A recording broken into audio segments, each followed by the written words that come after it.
black. He was dead ass black. Hey, what's good? What's good? And It's good, my man. Shannon Tetteh, Doctor Shannon Tetteh. Okay, actual doctor in front of his name. Got his degrees, you know what I'm saying? Got his paperwork straight, and he also just got his medical cannabis certificate as well. So can we give a shout out and round of applause to my man's? You're too kind. I didn't do nothing I wasn't supposed to do, man. Hey, but you know what? It's a lot of folks doing what they're not supposed to do. All right, I don't care. Nobody says. It's always good to celebrate people for their accomplishments. You know what I'm saying? I appreciate it, man. I'm here to celebrate you. I didn't want to hop in and disrupt the conversation. It was a good little flow. My apologies. No, it's good. It's all good, man. I just wanted to make space for you and introduce you as our guest, treat you like a guest. Yes, sir. Thanks. Hey, man, if you want to take a few minutes though and introduce yourself, go for it. And then we can all hop in the conversation together. But also, Okay. there is a question. And the question is, what was your favorite black martial arts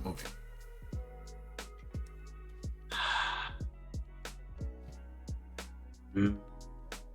You could tell us about yourself first, and then you know what I'm saying, then tell us that afterwards. Okay, I have a story, but not man. Okay, so hello everybody. My name is Dr. Shannon Tetteh. I have a doctorate in acupuncture and Chinese medicine. I am also, like SumOfMan just said, I studied cannabis. I studied the endocannabinoid system, so I'm able to assist people with that. As far as the martial arts aspect, I have experience in Wudong, Kung Fu, and Qi Gong. I've been studying that specific system for the past 6 years. However, I've been studying Qi Gong since 16. I've been training in that for 16 years. I started getting interest from, I've always been interested in like East Asian sciences and the martial arts. I was getting beat up as a kid by my cousins and they knew Kung Fu. And I was like, you know what I don't know? Kung Fu. So that trajectory kind of put me in line with being more hungry for information. So when I went out to California, thankfully I was blessed with meeting my teacher, David Way, the founder of Wudong West. So training with him opened my eyes to understanding that what I saw on Dragon Ball Z was loosely based on real things. Like it's an exaggeration of our potential. And I don't want to go into all that right now, but my recent in the studies and my recent research regarding what Black people, melanated individuals are able to do because of melanin. Qigong and melanin, it kind of goes hand in hand when you look at it purely from an energetic perspective. So, but back to your question, what was my favorite Black Kung Fu? I don't think I have a favorite. I mean, Enter the Dragon, obviously. That's kind of the first time I see a Black man kicking cops, bro. Like I don't think people understand like how deep that was. He was pulled over by the police and he used his system to defend himself. Yep. We're not gonna talk about, he didn't go to jail, bro. He didn't get shot. Right. He didn't go to jail, he didn't get shot. A nice roundhouse to that jawline, and he was on his way. For real. Woke him up. I say all that to say, don't be stupid. Don't go punching and kicking police. However, I am pro self-defense.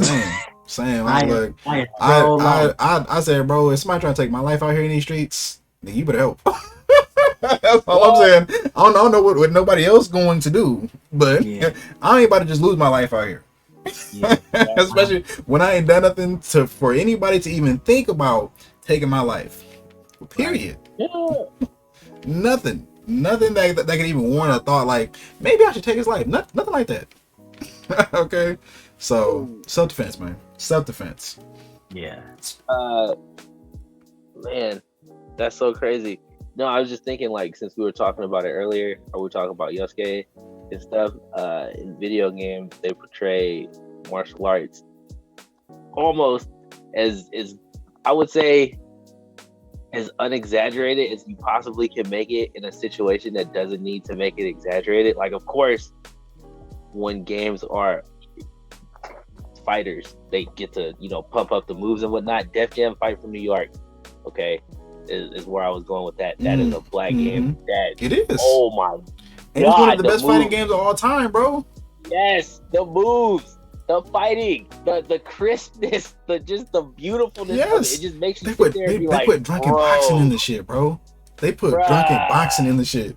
And they picked the perfect person to be the drunken boxer. Okay. Flavor Flav. Like yeah, bro. Flavor Flav, that is Flavor Flav. Okay. Yes, that was Flavor Flav. But no, I say this because there are other games now, like now that we're getting deeper into games and creating engines. I remember when Heavenly Sword first came out, and they were like, we dedicated an entire graphical engine just to her swinging her sword. And I was like, we're about to. Yeah, that's it's about to start getting good, because then we got games like Judgment.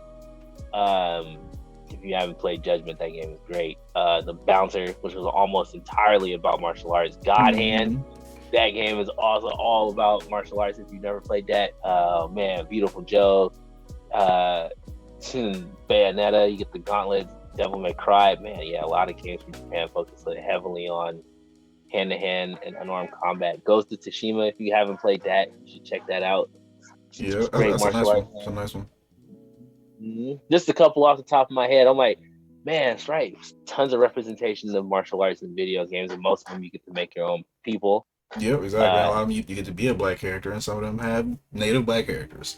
You see, I think, and we were talking a little bit earlier about the connection between black and Asian people, and how there's a long history of our connection. I spoke very, very briefly about Asiatic black, right? But just also currently how we've been working with each other. How you have like a black and Asian movie in something like Rush Hour, or say The Last Dance, right? Or you have things like Yasuke, which take animation and hip hop and pair them together, and they kind of created this beautiful marriage. And I feel like it's kind of indicative of how we as people kind of are vibrating on a similar frequency at certain levels. You know what I'm saying? Yeah, I would definitely agree with that. There, like you said, there is a long history of Africa and China working hand in hand, or African countries, I should say. Africa's a huge place, but African countries and the country of China working hand in hand in ancient times. And we also see a lot of recent interplay between China and other African countries today, which we'll see how that goes. But not going too great right now. Not going too great. I think we should talk about this a little bit. I like that we're gonna have the electricity, all right. And I feel like, depending on what the actual terms are, it could have been a good deal. I don't know the terms, but I feel like what's happening in the background is that China's kind of taking control over Africa's infrastructure, which could be good or it could be bad for African people, depending on the Chinese government's, not the Chinese people's, the Chinese government's intentions for Africa. I mean, man, if y'all didn't know, they pretty much own Jamaica now. Like, it's crazy. They got property out there. They done bought up most of the hotels, most of the islands owned by China. Like, y'all remember how in that show Ugly Americans, hell was owned by Japan? It's happening. They're gonna end up owning everything before long, and then everybody is gonna be like, what happened? We are Chinese. For real, they don't need to invade when they own it. That's facts. I think that's one of the biggest issues. Black people, the Black diaspora, for many different reasons, either not owning their own control of their resources or their own property. Oftentimes, a lot of things were stolen. A lot of people are hit with financial hitmen from other countries. Exactly. Like global financial hitman. Yeah, like World Bank, IMF. Yeah. 100-year loans. Yeah. For real. It's like, yeah, like we know we forced you into poverty, but here's a 100-year loan that you're never going to be able to pay back. And then in 100 years, you're ours.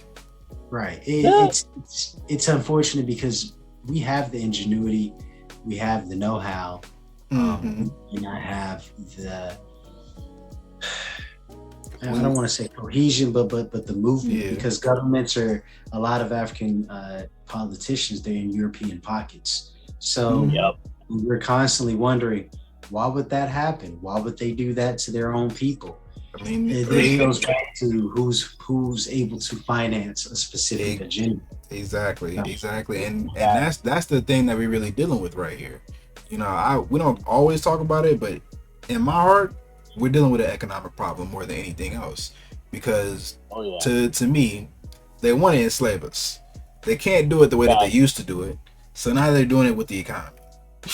You know, and they do it on a small scale and a large scale. They do it to countries of people, and then therefore do it to groups and subgroups of people, communities, neighborhoods of people. You know what I'm saying? And it's like you said, it's these people who are in the pockets. Like, think about a country like Cuba. It has one of the best medical you know, infrastructures of the entire world. And this is without the help of most other countries, because it was put under embargo for years and years and years because it was communist. Not because they did anything wrong or hurt other countries or threaten other countries. I mean, there was that missile shit too. I ain't gonna front. Let's say it correctly. They weren't communists. The person they put in power didn't play ball, and they got mad. You're right. It wasn't even about them being communists. And also, let's not.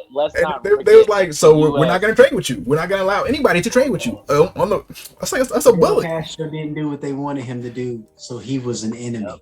The same way Omar Gaddafi, he was about, you know, creating a bank in Africa based off the resources of the gold and the minerals. And all of a sudden he gotta be overthrown. He gotta die. He gotta die, bro. Right. Hey man, look. How many times have they tried to kill Castro? Like he literally has the world record for most survived assassination attempts.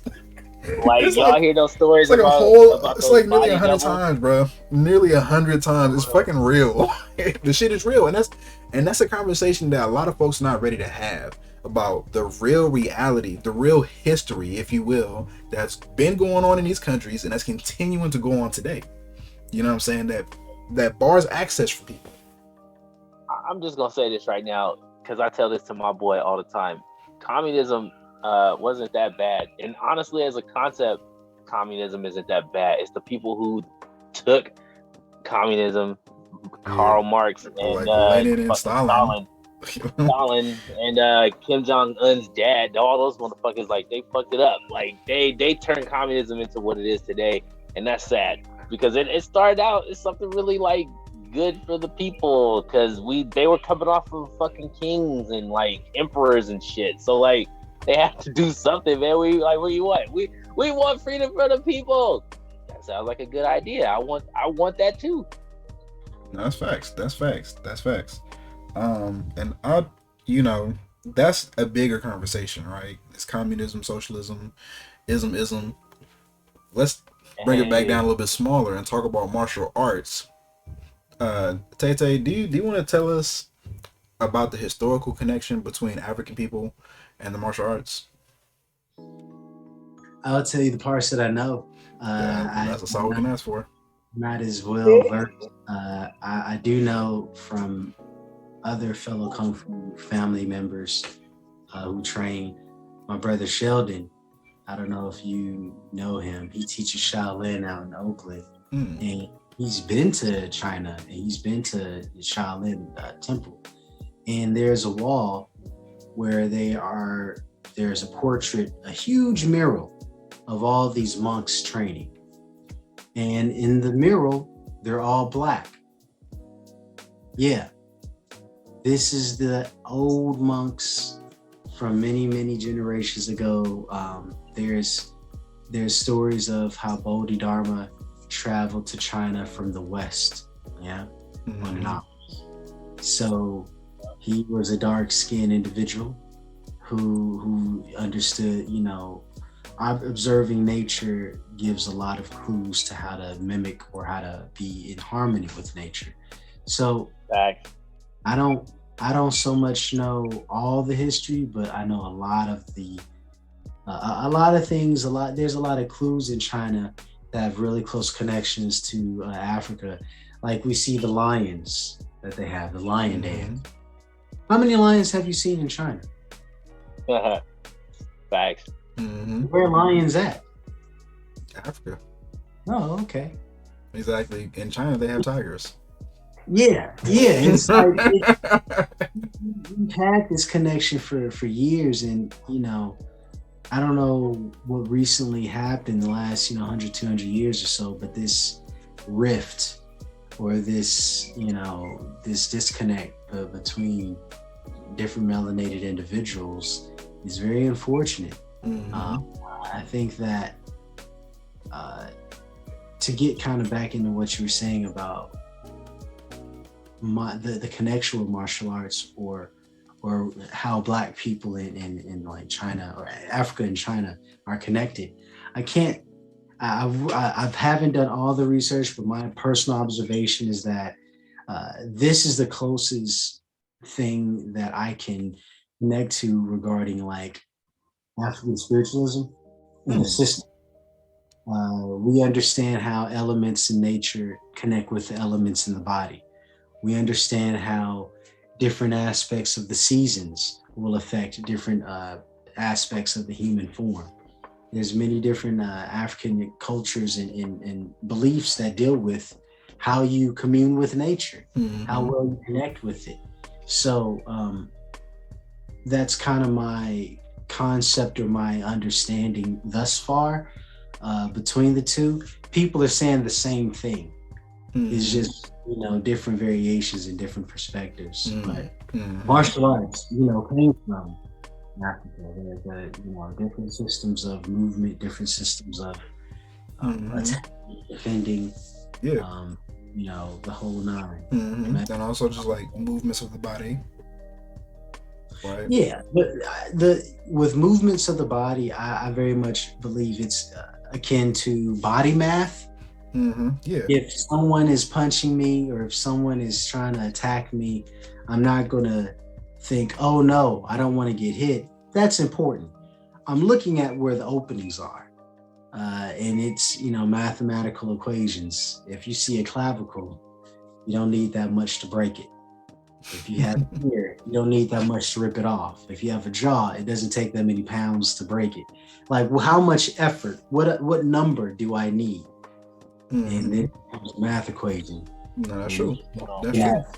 Where the joints are, and if they can only bend a certain way, if you do the opposite, or if you create a system where they are unable to use their limbs because of how they're locked up in a hold, or because of how you've attacked a certain joint.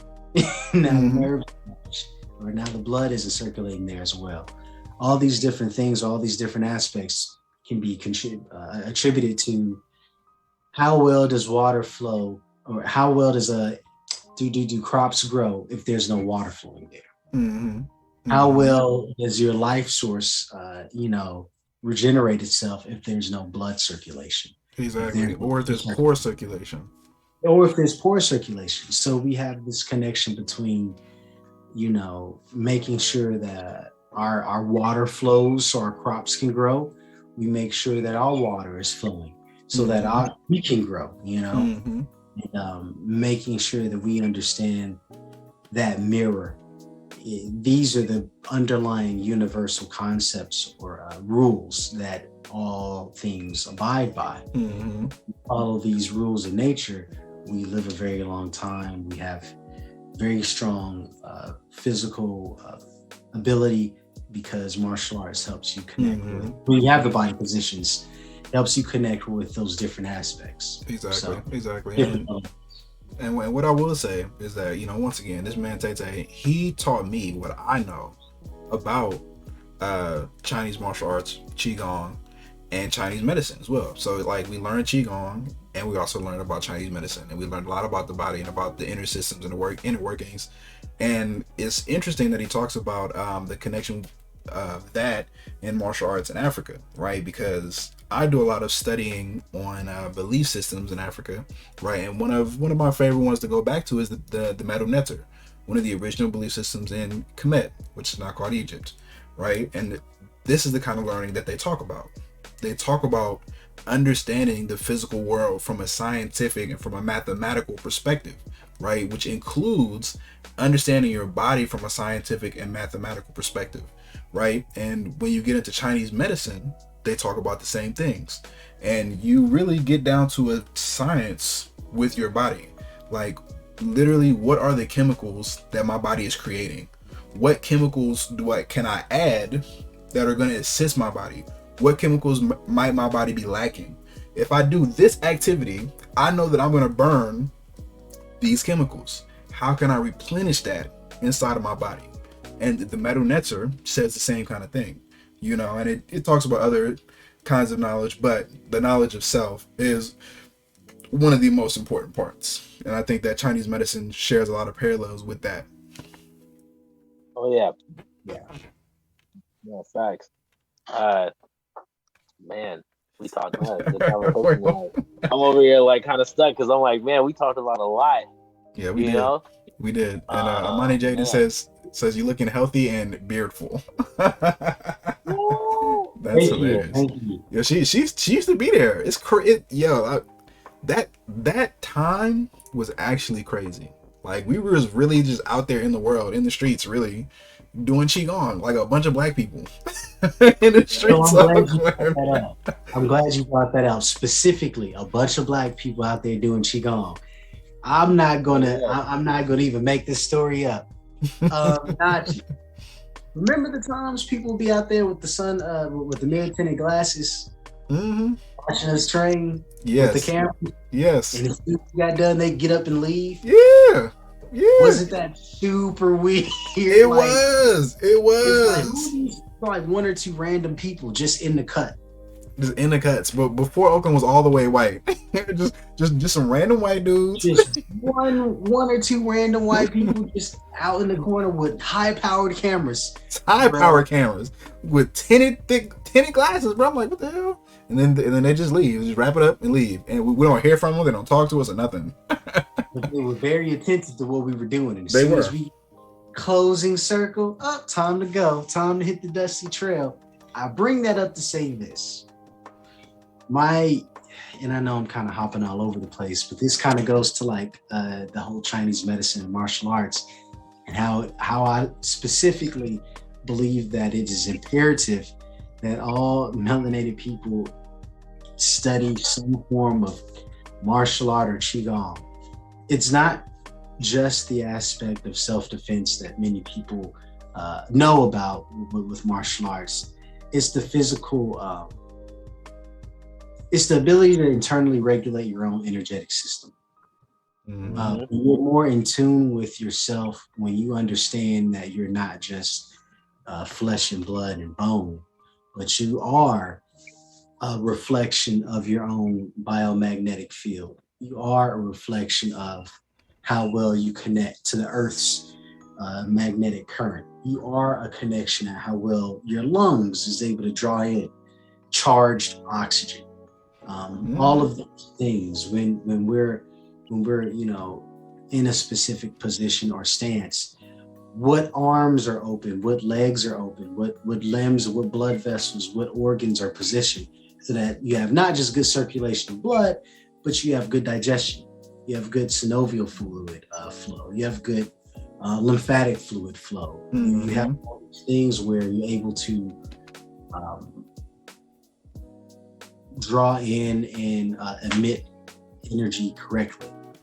You think about what crystals do with light. They have a specific pattern, a lattice structure, crystalline structure.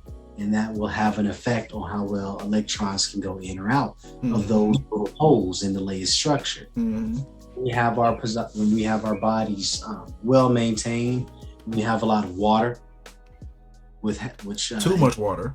Well, enough. Not like too much. But what I'm saying is, most people in this country do not drink enough water at all. So it would try and drink too much water, and you'll probably be closer to the amount of water that you actually need. If you want to be right, get more alkaline, get more charged water, because the hydrogen bonds in water, they work like a tuning fork, more or less.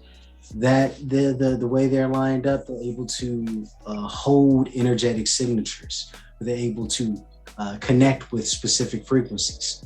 We see this with DNA, and we see this with how when DNA is put in water, when it's taken out, light particles will match where the DNA was.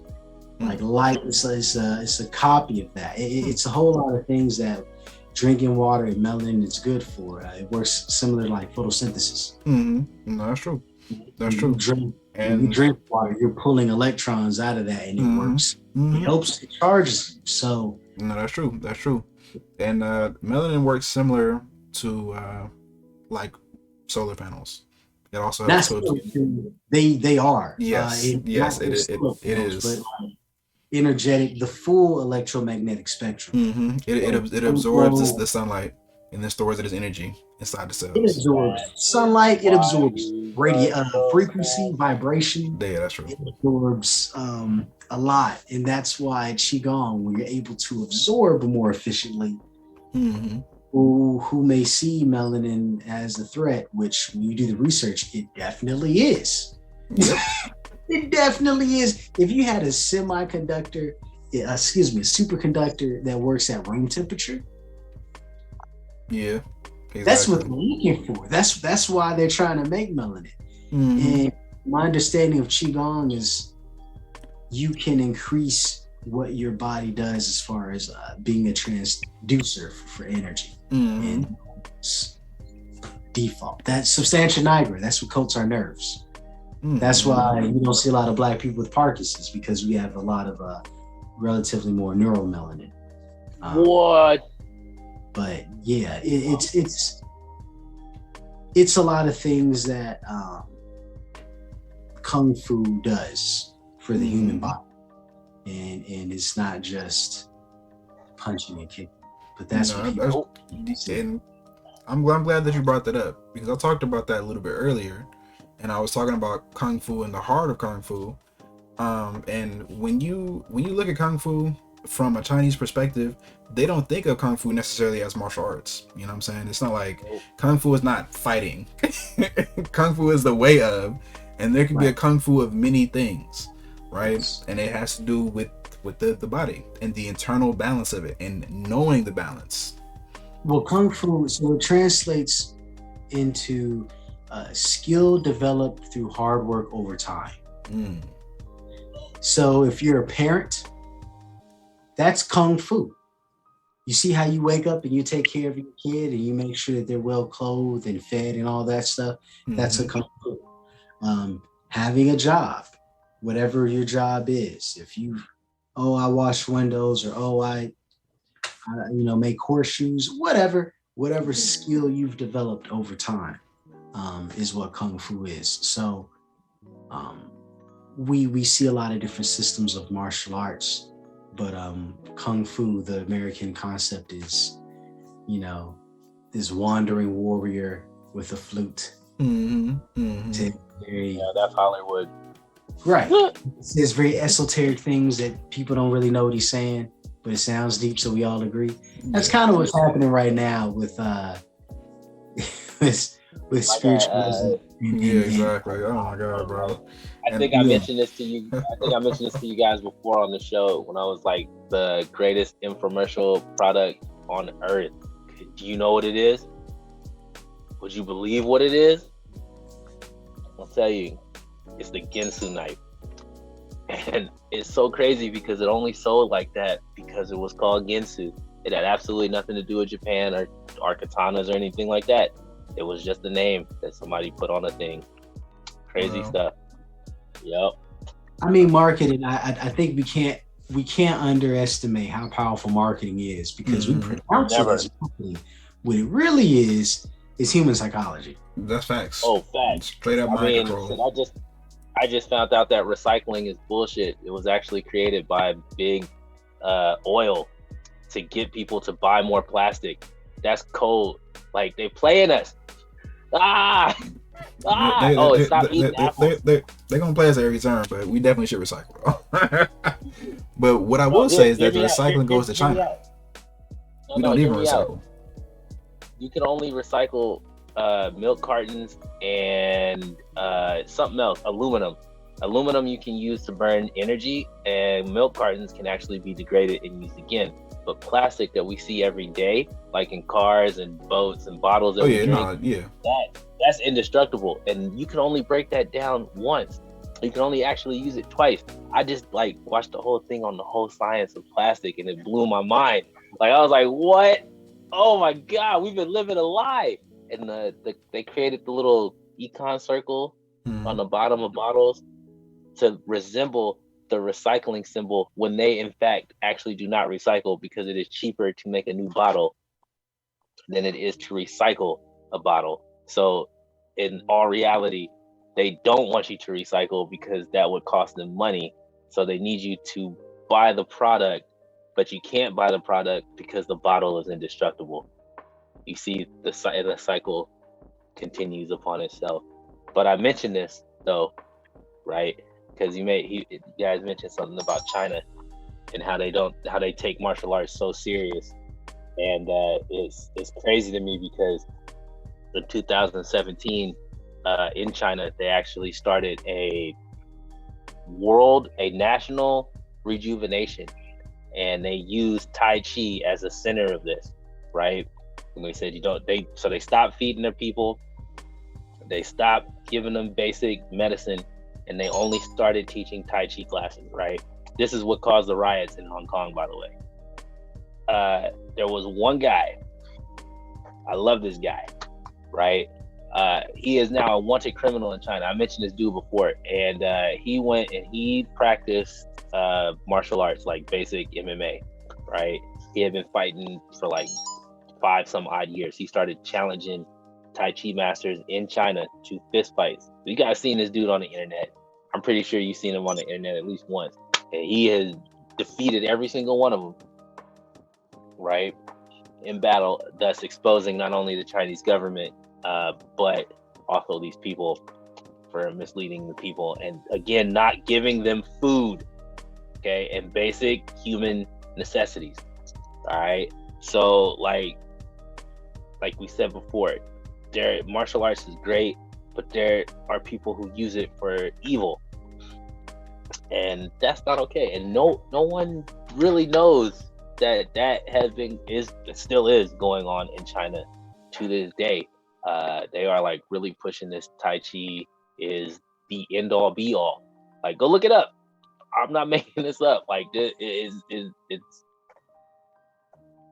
insane to me.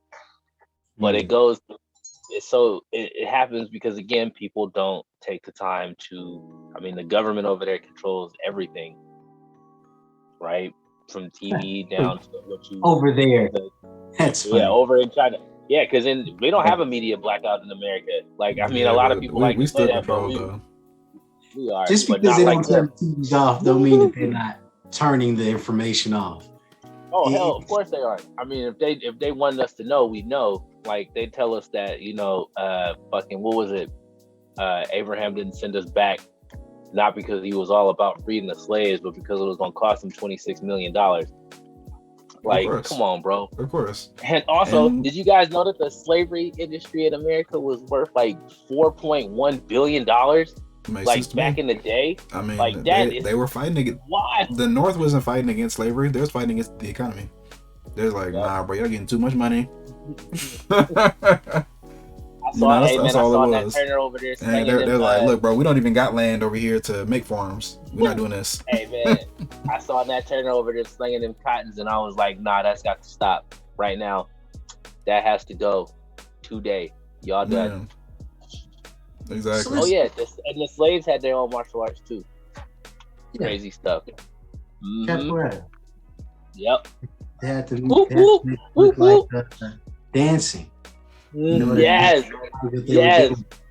So, which a lot of things.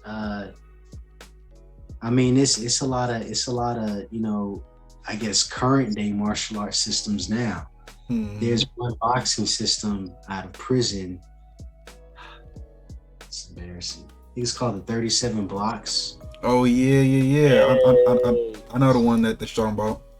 It's very close combat, close quarters, I should say, and it's real focused on like obviously striking with the hands and footwork, but like quick movements, so you kind of disorient the person. And also ending it quick and keeping yourself from danger. I think a lot of things. There's a lot of good that can come from studying martial arts. I think that the perspective should change. When when I studied Qigong, I was way more internally violent. I had like this concept or this my own idea of what martial arts was, and it was either are you weak or are you strong? That's never. There's way more gray area, way more gradient to the concept of weakness and strength. First of all, let alone, what's the best martial arts? There is no best. No, that's true. That's true. There's some that are more dangerous, but best is what you're fitting at. Exactly. If you know Dim Mak, pressure point technique. Oh my God. Yeah. It doesn't matter. But if you're a ballerina, you have all the understanding and application of just your movement. You're more dangerous than someone who read the back of the book on Dim Mak. So exactly, it comes down to body expression. And thank you for mentioning Dim Mak, because that was the fighting style that was used by Count Dante. He self-taught himself that. I was trying to figure out what it was, something with a D, but it was Dim Mak. Yeah, that was funny. wild. Denmark. Yeah. I mean, honestly, I feel like some shit you just cannot self-teach your shit. You gotta learn from a master, because they know.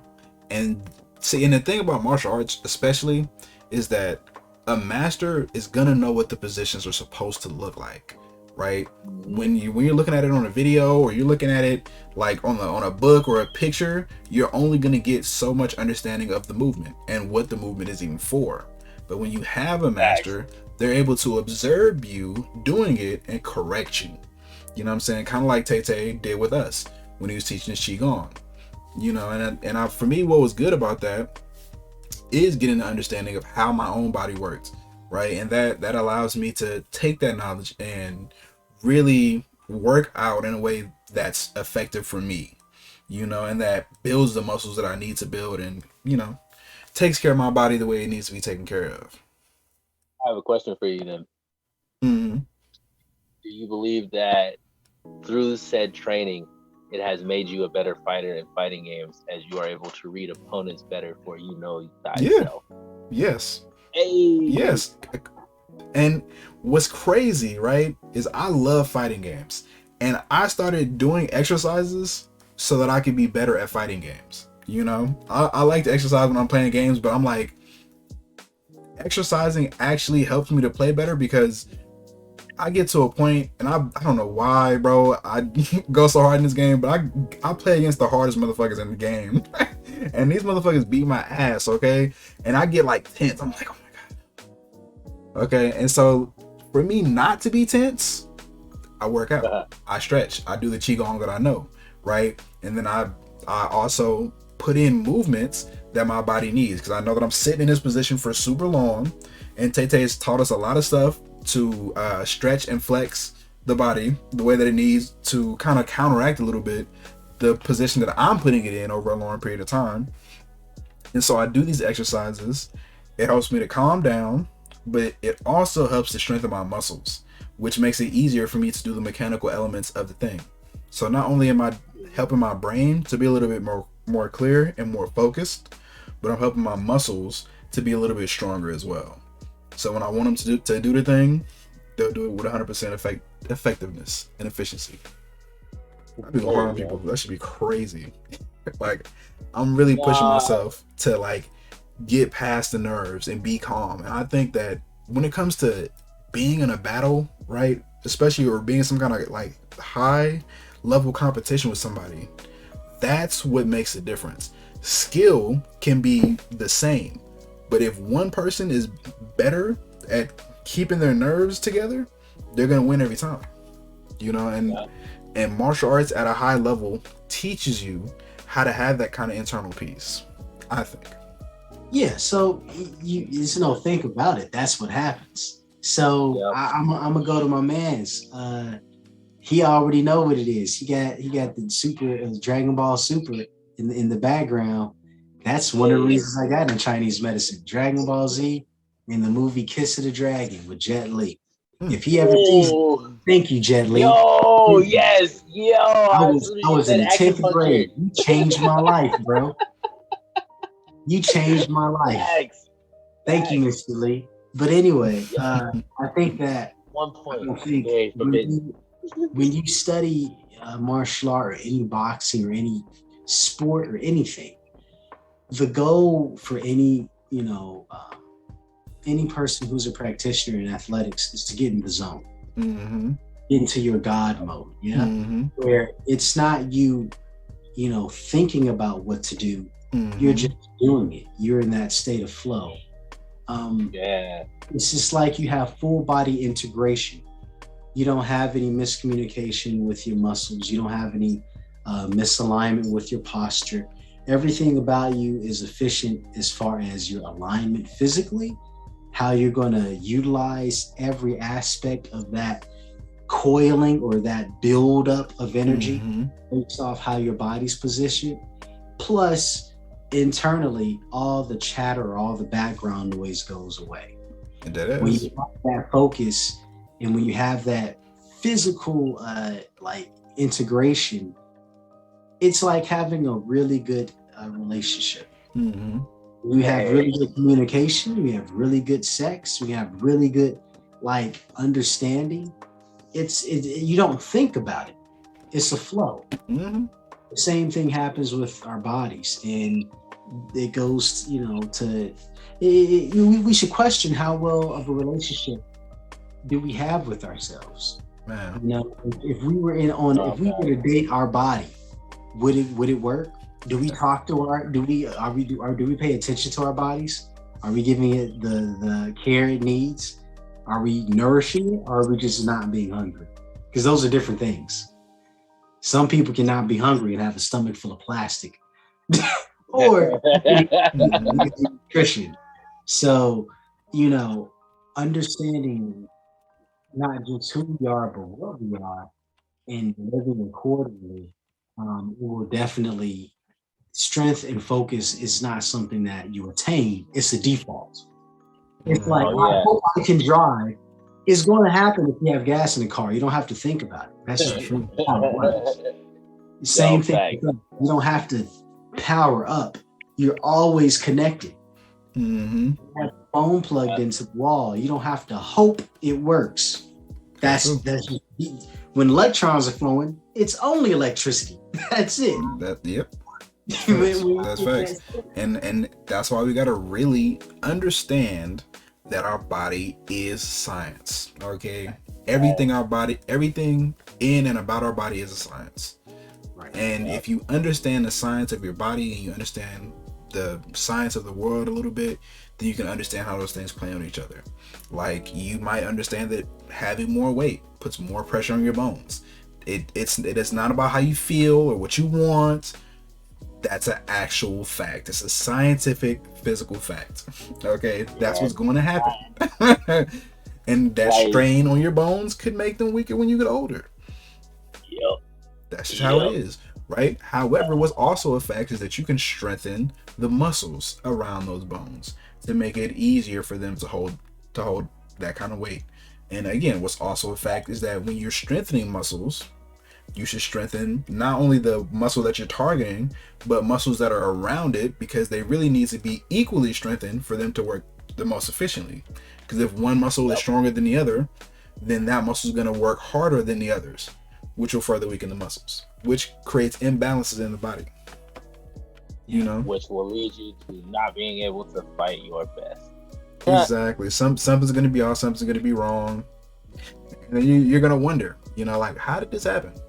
It's because you overworked one and underworked another. There was no balance. Yeah, like we would say, a lot of movement or a lot of activity would be young or active fire. Yeah, you're just doing stuff. Versus when you're sitting and you're observing and you're being still, or meditation, that would be considered more yin, or more eternal. So in America, we tend to have like this, go, and push through is a very young type of mentality. And we see that in our people here. We see how a lot of individuals who focus on just pushing the body, whether it be physically going to the gym every day for 4 hours a day, or if you're the CEO of a company, you're working 100-hour weeks because that's what success is. You can't go to bed until 4 a.m. because that's just what you got to do. You're burning the candle at both ends. If you're pushing your body, physically training, and you're not sitting still, you can't do that to a phone. You can't do that to a laptop. You can't keep it on for weeks without turning it off. You can't keep it on for one day without sitting back to recharge that thing. Know, right? Like, bro, like controllers, I charge my controllers every day. That shit dies all the time, bro. We push our bodies every day like a machine, and we wonder why we have all these issues. Exactly, because we're not machines. You know what I'm saying? Right. We're human beings, and we're organic, and we need to take care of this organic material, or it's gonna take care of us. I was just about to say, it'll take you out, but no. That's good stuff. Yeah, and we got a question in the chat from Amani Jade. She asked, is there anything, and this is for Tetteh, is there anything that you learned that lit up that violent desire you had? And also, this is like a second part, is there anything that you learned that made you think twice about how to be responsible with your ability?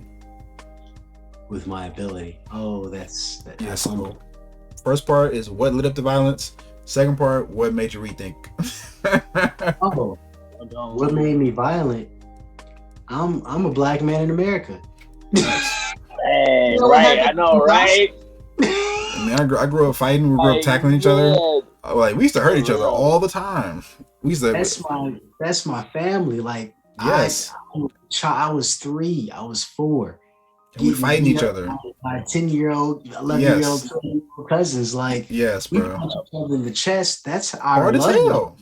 So, like I said, me and my partners used to literally spar. So it's a lot of different things. That I'm from Chicago. I lived in the South. Culture shock. Lived in the South some more. Went back to Chicago. Just observing how people interact with you. It's imperative to always be aware of your surrounding. It's imperative to always have a certain type of aura that you project. And I started to understand that I was false flagging because it made other people believe that I was dangerous. After I started learning Kung Fu, I'll tell you an example. And this is when I was in California. I was doing iron body training, and I was training against a tree. I remember hitting it, and one time I felt the roots underneath me like do a little jiggle. And I was like, oh, okay.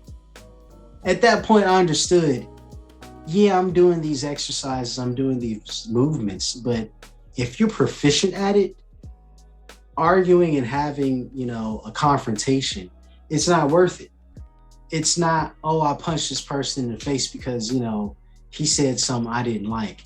There's consequences to pushing someone in the face, and their ethmoid bone goes into their skull and in their brain, and now you got a body. Like, it's facts. You are a lethal weapon at that point. is no need to exert your power or to prove yourself. If you have the ability, if you have the skill, that's good for you. You don't have to go broadcast that as I broadcast on a podcast, but you don't have to go and look for trouble or look for fights. Having internal anger, personally for me, I understood that I used anger. I believed anger was like a power source.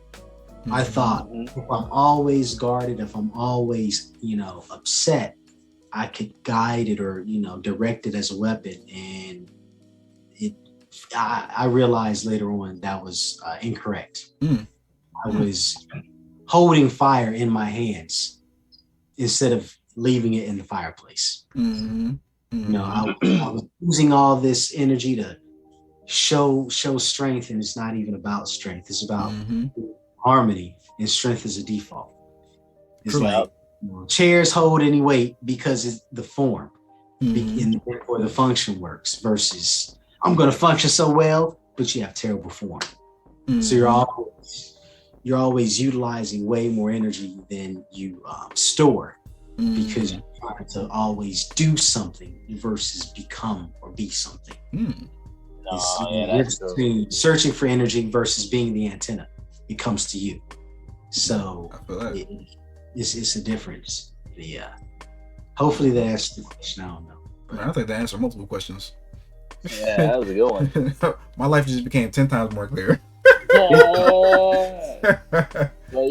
I noticed that too. Like training, when I started training, I started to become more peaceful, and I was like, man, why? Oh, I start to understand. Like, wow, I have actual power now. Like, I have actual skill. I can do something, and this is my power. How am I going to use it?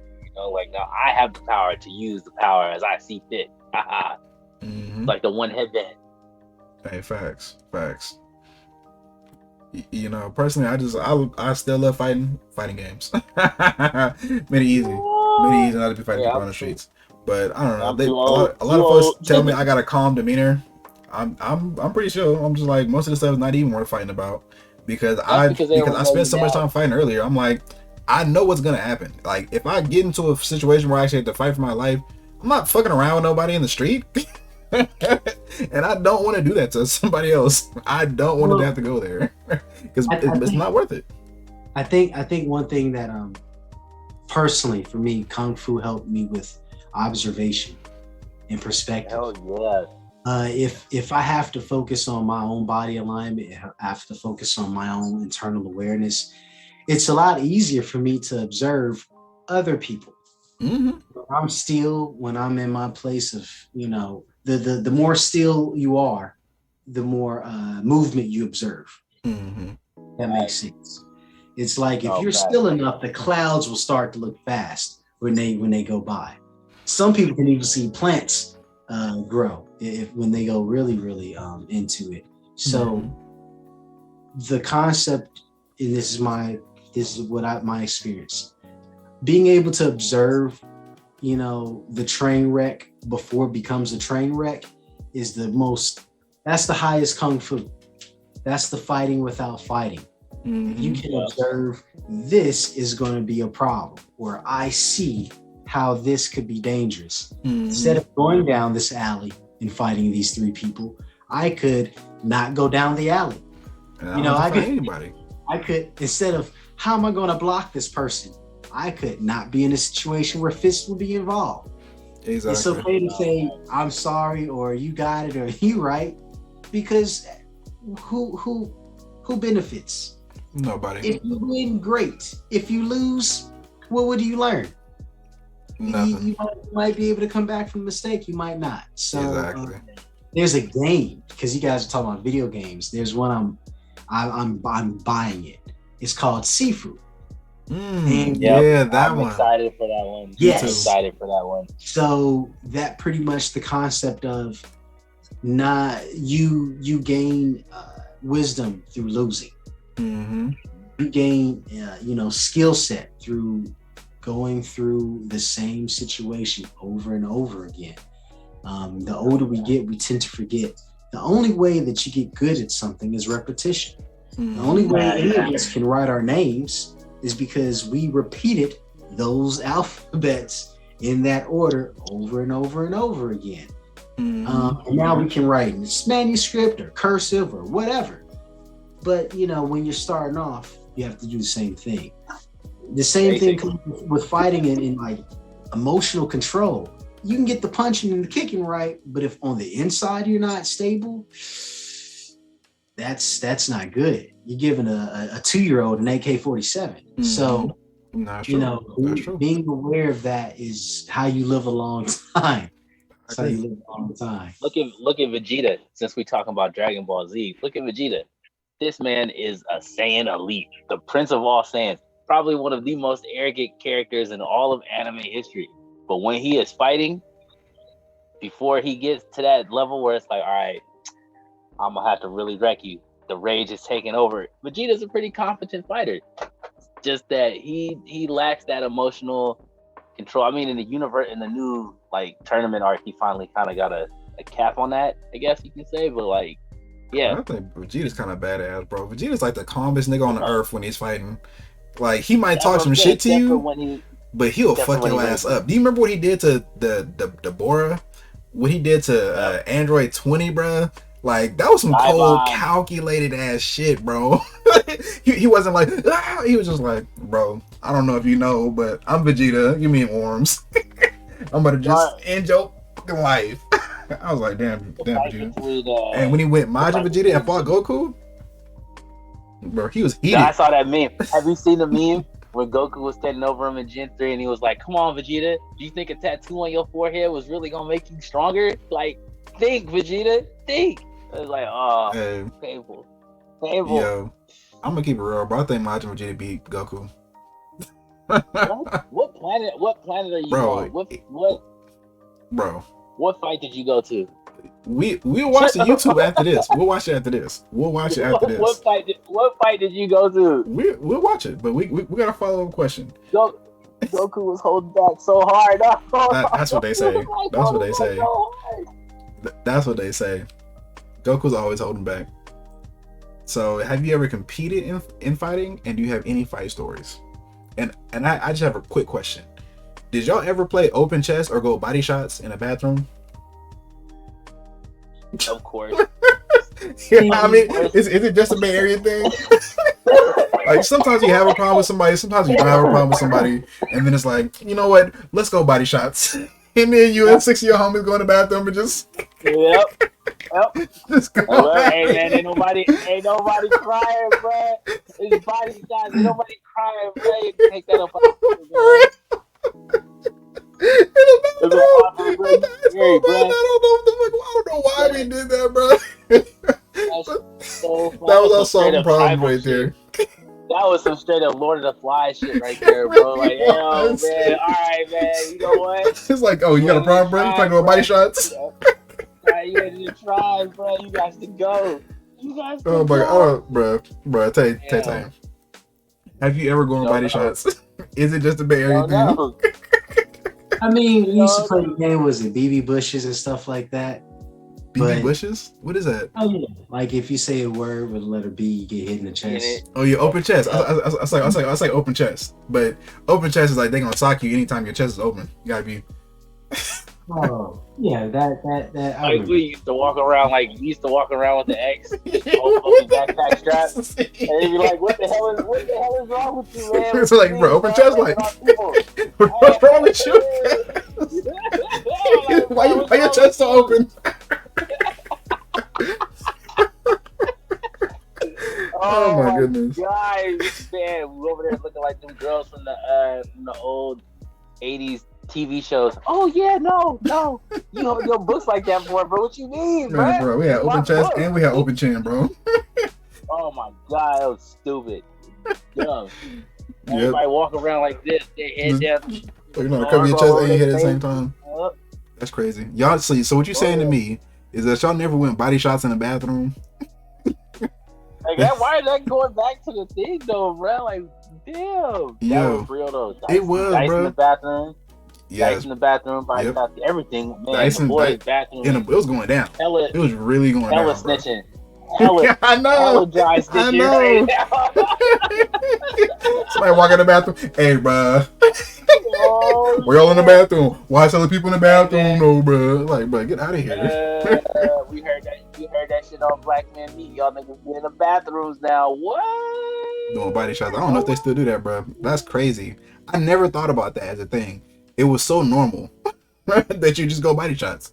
But I never thought that as like a thing that we did in the hood. Because I'm sure they're not doing that in fucking Berkeley.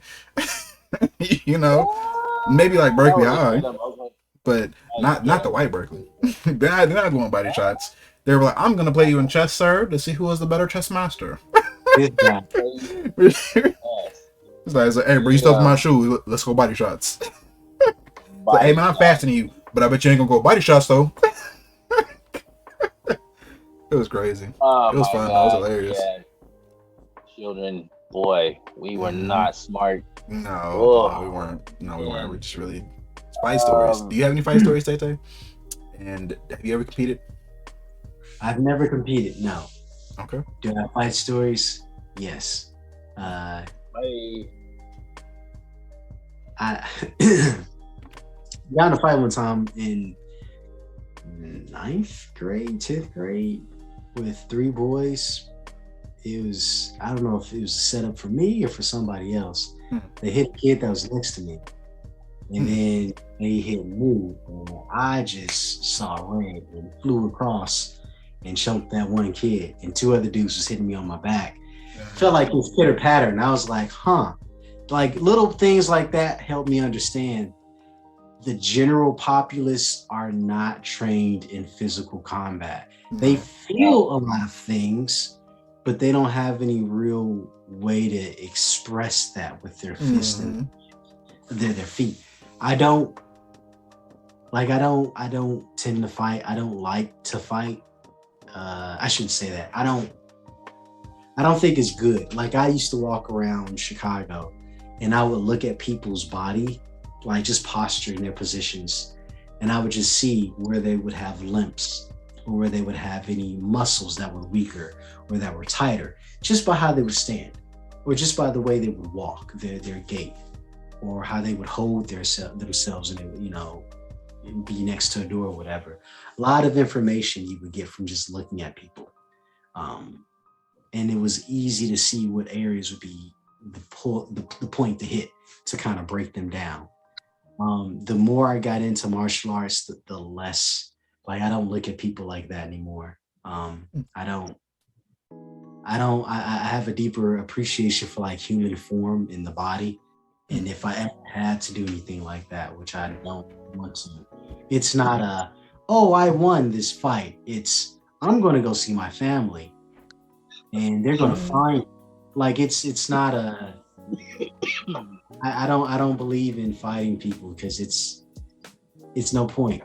That's true. It's no need for violence because it's 2021 and people will rap about shooting folks and tell you they're not going to fight you.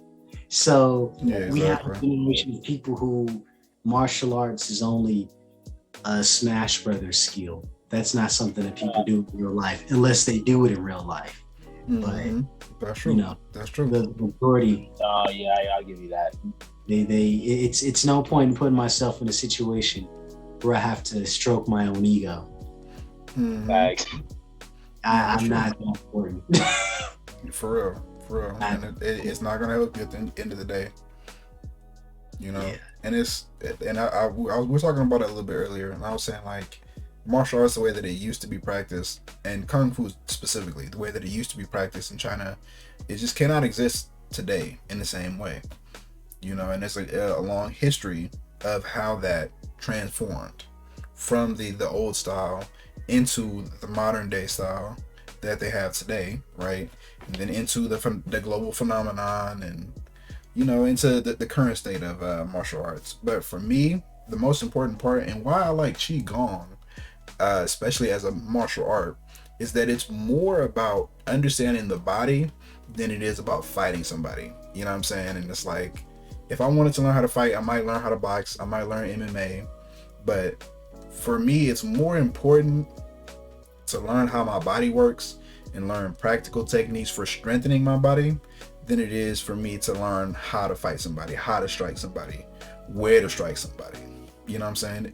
But like, let's keep it real. I think in the situation that we're living in, it is important for people to know those things. You feel me? But also it's super important to me that we grow up and that we understand the bodies from a physical point of view, from a scientific point of view, from a biological standpoint. You know what I'm saying? And I think Qi Gong and our Chinese medicine can provide some of those things. I agree. I didn't really understand how deep Qi Gong went until I started doing research with outside, nothing to do with Chinese medicine. The most unlikely places you'll see there are a stockpile of information and research done on Qi Gong and what it does to the human body. One place I like to go to is the CIA.gov library. Look at their research on Qi Gong. They're very interested in what Qi Gong does to the human body and applications as far as psychic potential and enhanced human, like enhanced physical capacity. So, the being able to move better and to, breathe better, that's like step one. Right. If you're familiar with the Kardashev scale, like the type 1 civilization, type 2, type 3, type 4, I have a theory that people are much like that. Type 1, you can control all the resources on the planet. Type 2, you're controlling everything there in like surrounding asteroids and planets, you're mining. Type 3, you're controlling all the resources in like your solar system, your universe, your Milky Way galaxy, and so on and so forth. Type 0.5, people are just eating and breathing, just trying to die. But the more efficient you get with how you utilize energy in your body, type 1, type 2, type 3. How well you connect with outside energy, the higher the levels go. So physical form and physical function, that's what our organs do. But when you're able to tap into that energetic aspect, we know through science, light goes on forever. Yeah. Waves go on forever. So everything that has a electrical current has a magnetic field. Yeah. So what is your frequency? What are you putting out into the universe? Exactly. And also what frequency is vibrating inside of you. You know what I'm saying? And I think that the conversation that it kind of leads into is the conversation of consciousness and how powerful is the human consciousness, as we call it, because we are essentially a consciousness that is given a self form, and it's our consciousness that holds us together in this physical form and that creates and directs us from the very beginning.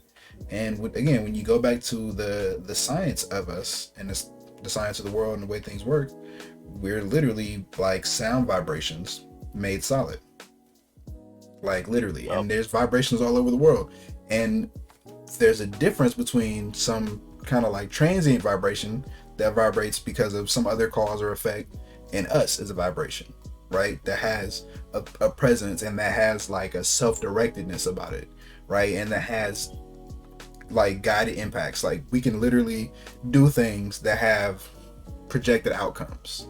You know what I'm saying? It's not just like, oh, this thing's gonna vibrate and then whatever happens. It's like, oh, we're creating this vibration and then it creates this and then this and this. So I think that's a really important conversation for us to have. But I feel like that's a really big conversation for us to have. You feel me? And I just want to say one thing real quick, and I don't always talk about it, but I consider myself a very spiritual person. And I consider myself spiritual because I feel very connected to the world and I feel guided, and there's a lot of research that talks about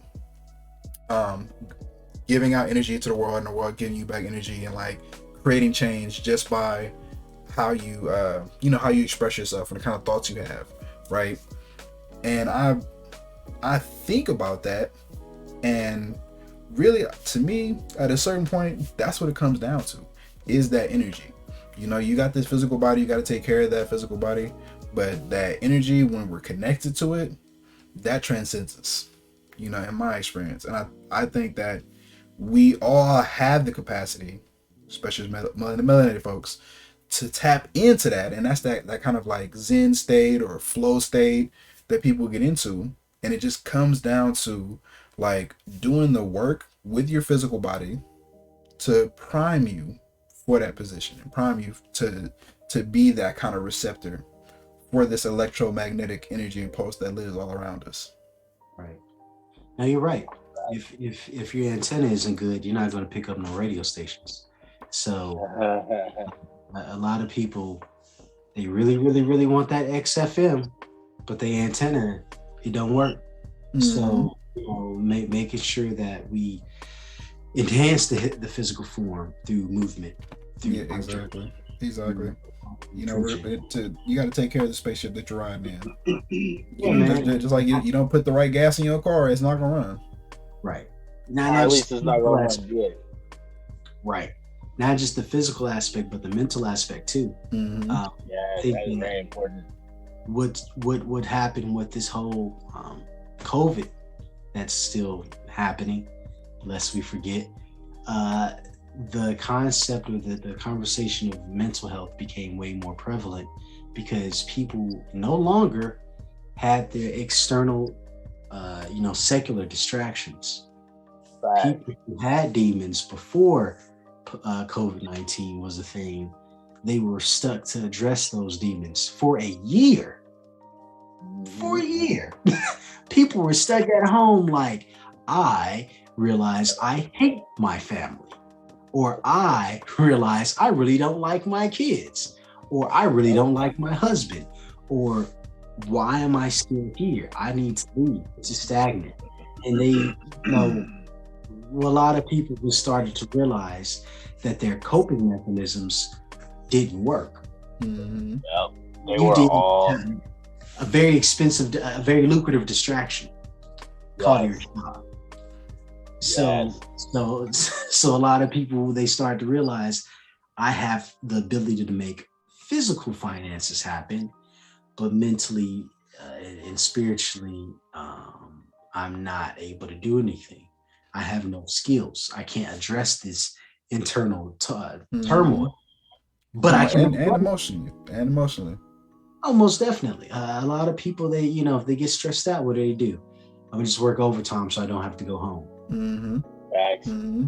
Yeah, that used to be me. Okay, workaholics in my DNA. My father was workaholic. I'm pretty sure my grandpa was too.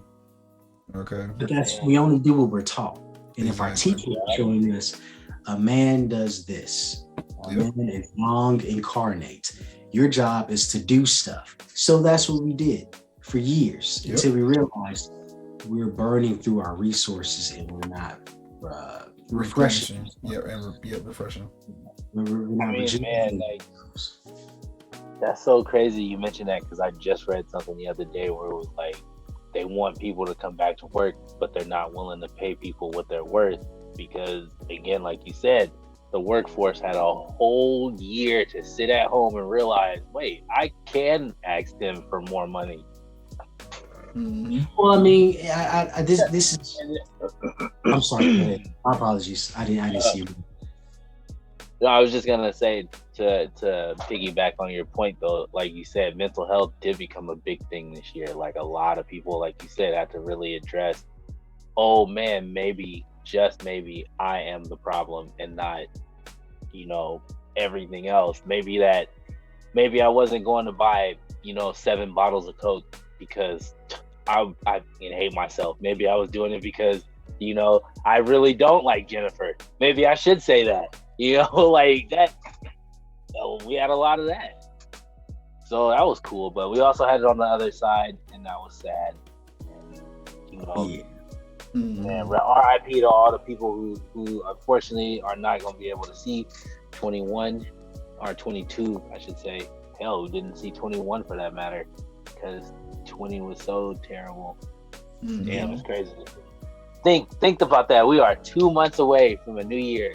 Wow. And we've been here for 2 years, bro. 2 years in COVID. Like 2 years And in we all COVID. thought it was going to end a long time ago. We all thought it was going to end a long ass time ago. Honestly, I thought it was going to end. I was going to say I thought it was going to end as soon as Trump left office. To be honest with you, man. like No, I thought it was only something. going to be a couple of weeks later. Biden was going to come in and be like, "Oh, well, we got the vaccine." Damn, to think if Trump would have won, he would have been like, "We got the cure," and we would have been right back here, but worse probably. Yeah. I think Kung Fu has helped me with these situations. I'm very happy that you invited me on. I have been, like I said, in my hermit mode, almost to a fault. And when you're kind of in your bubble, yes, you might be doing your own thing and working towards yourself. It's also important to connect with the outside world to a certain level, but also making sure you don't let it overpower you, which a lot of people are realizing, hey, maybe I should disconnect from Facebook or from, CNN or from Fox News for a couple of days. Sit still and breathe. Yeah. A lot of people, they are still addressing their own, biases, their own concepts of right or their own concepts of wrong. And this is kind of like the Great Reset. When people are dealing with political turmoil and racial stuff, one thing I like to help people remember is that no matter where you go, you're taking your organs with you. How well are they right? If your heart's doing this and you're not on a treadmill, something's wrong. Something's amiss. If you're utilizing all this energy to function and you're not functioning, you're just sitting in neutral, just panicking and perspiring. That's not healthy. That's facts. And that's why you gotta study, and you gotta also have good teachers who can help you out. You know what I'm saying? I mean, it's so funny you say that, because we were just talking about that last week about how like they're trying to push this whole like be comfortable in your own body and like fat is healthy, and I'm like, bro, no, like do yourself a favor and remember that, that's cool if you want to eat like that, but everybody else in the world don't have to do that, and we are in our right to tell you that you are unhealthy, and for your sake and for the betterment of humanity, do us a favor, get that shit checked out. Hey, Genghis Khan, right? He was big. How did he die? He choked on his own blood and wine because he was too fat to get up. Come on, man. Like, and he was one of the greatest murderers in all of history. Like, come on, bro. He had money, he had power, he had women, he had it all. But you know what he didn't have? A proper diet.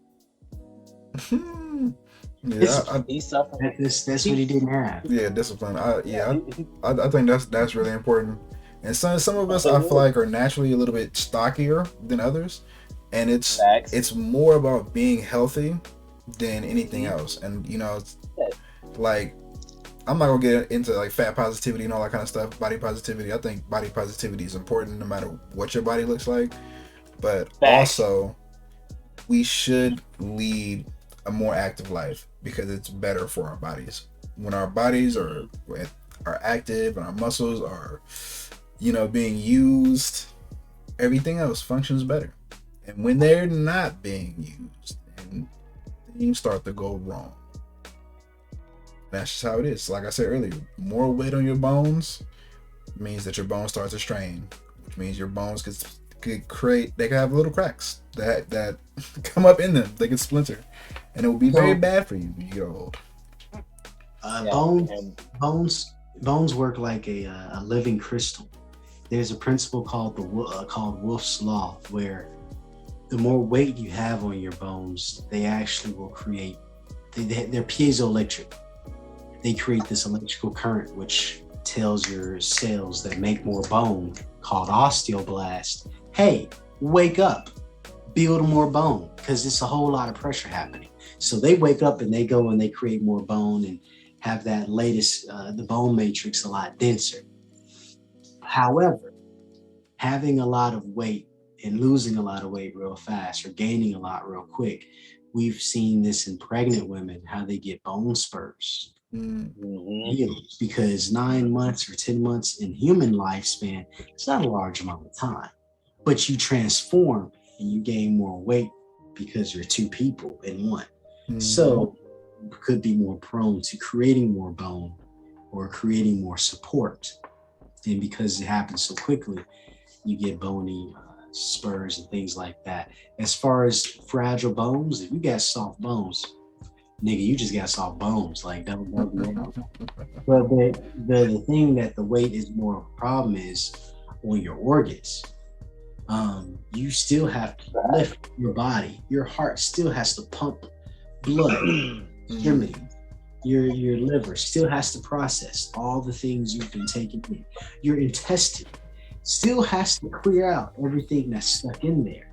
So it's more of it's way more mechanical. It's way more. You have a lot of heaviness that's in the blood circulating through this organ as efficiently as it could. Okay. That's more where I'm coming from. As you know, someone who studied mechanical engineering myself, I'm more about the mechanical aspect of it. Like, bro, I don't care. You could be 400 pounds and be healthy for sure, and have great blood flow and have the works, like the works. But you gotta put that work in. You gotta be like Bob from Tekken. You gotta be like Bob from Tekken. I was just about to say, Bob from Tekken is a prime example of what you can do if you. That, my God, is the most dangerous thing.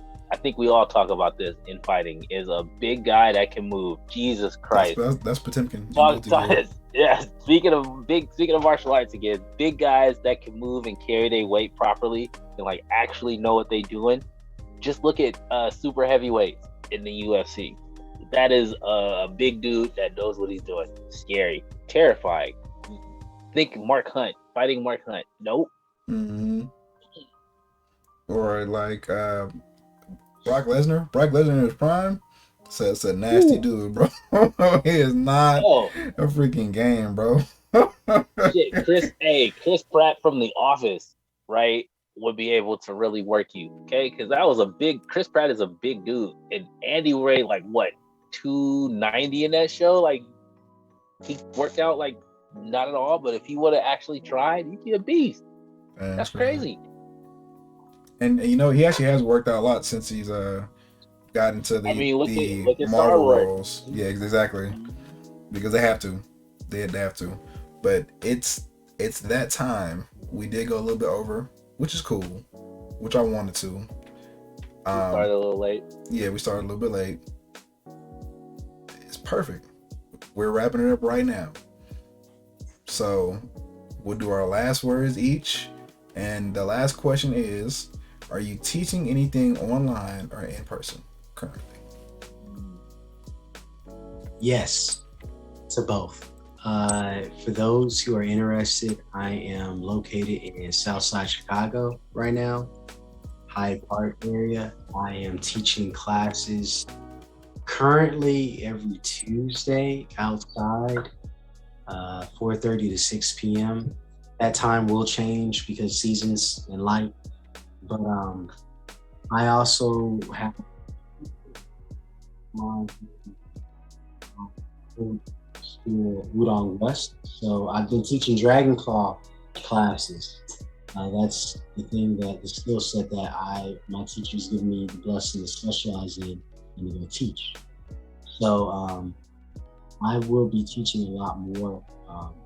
Now I'm done with school, no more classes. I have time, so I would definitely be teaching a lot more and breaking down a lot more. Picked up and researched now. Okay.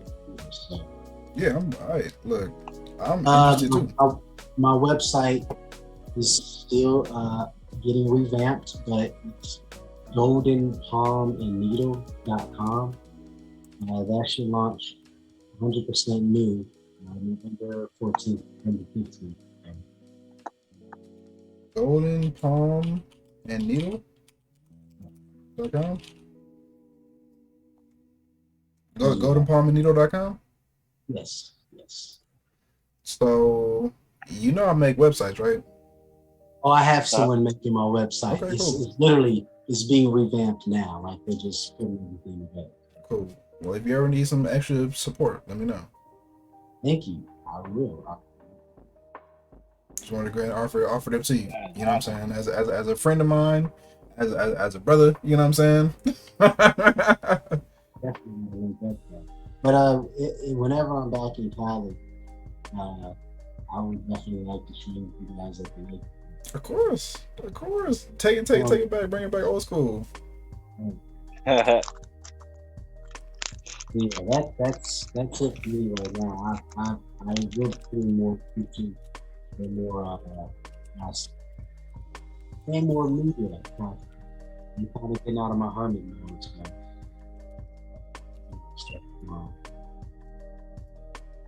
Yeah. Okay. Hey, yo, let me get some online classes, bro.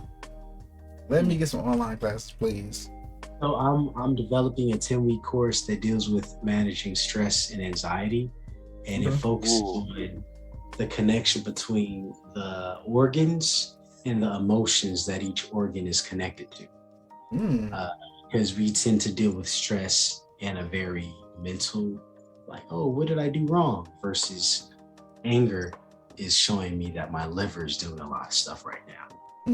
These are the exercises that will help rebalance that. The foods, this is the mindset. So it's a whole breakdown. That's why it's 10 weeks. I want to make sure people don't just get a white belt and run out into the world with it. But I feel you. Yo, we gotta talk offline about my pops. But also, a Chinese medicine doctor told me that I had the heat, and I'm trying to work on that because I definitely got the heat. It's crazy. They said that, and then like I just was able to see the signs myself. I was like, damn, like I can literally never wear a jacket because my body's always hot, always. That must be nice.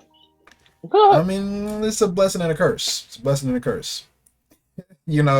Like energetically it's great, but also it will wear on my body. You know what I'm saying? Oh yeah, no, I feel you on that one. I mean, I sweat all the time. I sweat every day without a jacket on, pouring because my body is so hot. Like I'm at like almost 99 degrees at all times. Like walk into a building, they scan my forehead. 98.9. I'm like, God damn, boy. Damn, son. You got the COVID. Man, I know. I'll be scared, bro. I'm like, hopefully we ain't too hot today. 98.9 again. God damn. Man. If I had any final thoughts, always check and double check your martial practitioners. Always. Number 2, remember you don't have to climb a mountain to learn martial arts. All right, mind, body, and spirit connection, man. Like we've been saying this whole time, bro. It is all one. You know. Man, if you guys haven't checked out, get into some fighting games. If I really had a final thought, it'd be that. Get into some fighting games. Play more fighting games. Play more Tekken. More King. That's about this. Let's play some Street Fighter. I've been wanting to play Street Fighter, bro. Let's play some Street Fighter tonight after this. I think I got some time, man. Okay. I ain't doing nothing. Let me help you out. Let me coach you, bro. Let me support you, bro. Final words. But yeah, always, man. I don't know. I gotta keep working. I gotta work on that.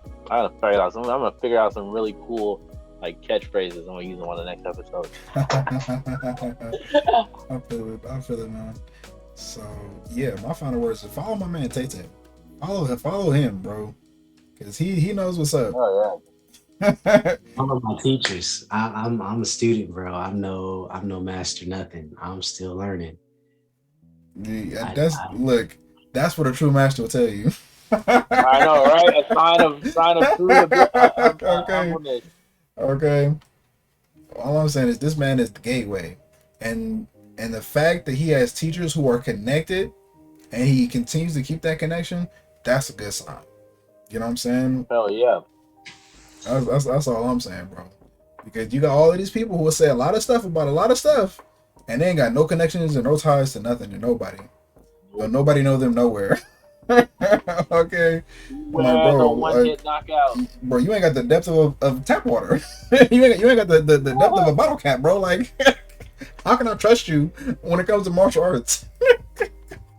You want me to put my faith in you, bro? I don't even know you. I don't even know you. Martial artists don't know you anywhere. You have no history and nothing. I've never heard of it. Like, right see, at least something like Jeet Kune Do, right? One of the best martial artists ever. He's the one who's doing it, and it has roots in other martial arts, in other actual martial arts, right? It has actual like solid structure. Or no, I wouldn't say like solid, but it has a foundation, has roots. You know what I'm saying? It has specific practices that are gleaned from other sources that you can find yourself, right? And so does Qigong. Qigong has a very long history, and that's why I really enjoy it as a practice, because it has a very long, rooted and deep history. So that's all I want to say. You already know what it is, man. It's your man, SumOfMan. We got Noir King. We got my man, Dr. Shannon Tetteh. Okay, follow this man, goldenpalmandneedle.com. And we out. Definitely appreciate coming out. What up?